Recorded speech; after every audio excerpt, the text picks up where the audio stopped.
Hello! So, pupunta kami ngayon sa Pangasinan and then dito kami dumaan sa may Cannon Road. So, nadaanan namin yung Ulo ng Leon. So, nagpahinga muna kami dito sa may bandang Camp 5 ba yun? Tapos nag-yossi break muna si Mark para may lakas siyang mag-drive. So, andito pa rin kami sa may camp banda. Hindi ko alam kung anong camp yun. Basta andito pa rin. Tapos, feeling ko dito sa banda na to, andito na kami sa may Pangasinan. Oo, yeah.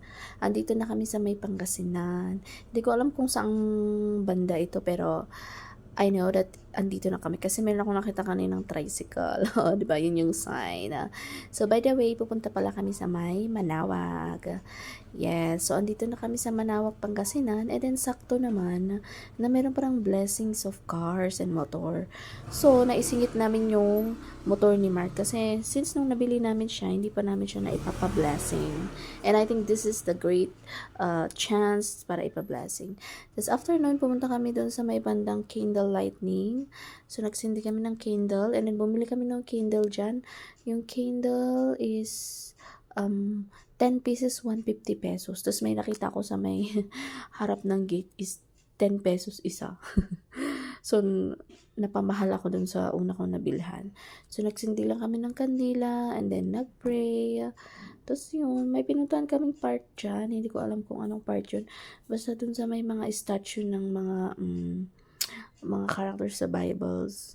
Tapos yun, nagpicture-picture kami dyan. Tapos video pala yung nagawa ko. So, sinama ko na sa upload. So, yan, dito. Dito kami pumunta. So, hindi ko alam kung saang lugar ito.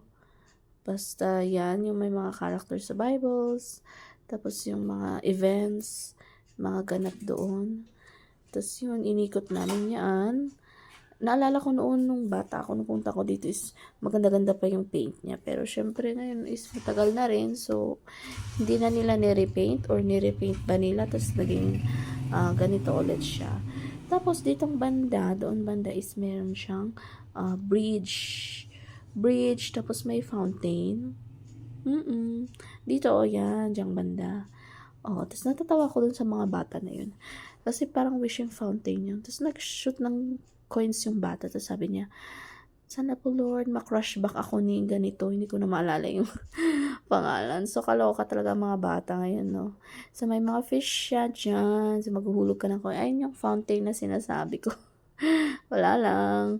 Tapos, after no, nag-video-video lang ako. Tapos, hindi ko na mahanap si Mark. Nasaan na ba yung taong yun? Yung pala pumunta na dun sa gilid. Nag-share. Ano yun? Mainit kasi dyan. So, naglinong na siya doon. Tapos yun, wala lang. Nag-video-video lang ako dyan sa my bridge. Feeling pretty, gano'n. Tapos hinahanap ko na dyan si Mark, tapos nahanap ko siya. Tapos yun, umakyat na kami, tapos nagsimba kami. So, hindi ko na-videohan nung nagsimba kami sa loob. Tapos yun, nag-rest muna kami, nagpahinga, nagmuni-muni kasi sobrang init dyan. Kaloka yung init, no? Tapos yun, natatawa ako kasi ginaganon-ganon ni Mark yung mata niya, ganyan. Tapos after pumunta kami sa may museum.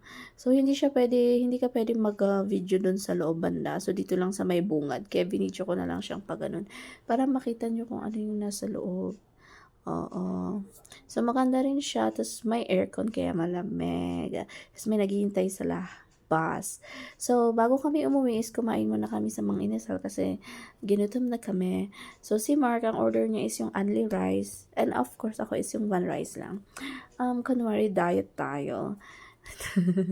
So, yun lang. Nagmahal na pala ngayon ng Mang Inasal. Grabe. Dati, naabutan ko pa yung 100 only rice. Tapos, of course, hindi kami order ng halo-halo kasi ang init-init yan. So, umorder kami ng mini halo-halo. Tapos yun, may ice cream siya sa taas. Diba? So, let's have a taste test. Sarap ng ice cream.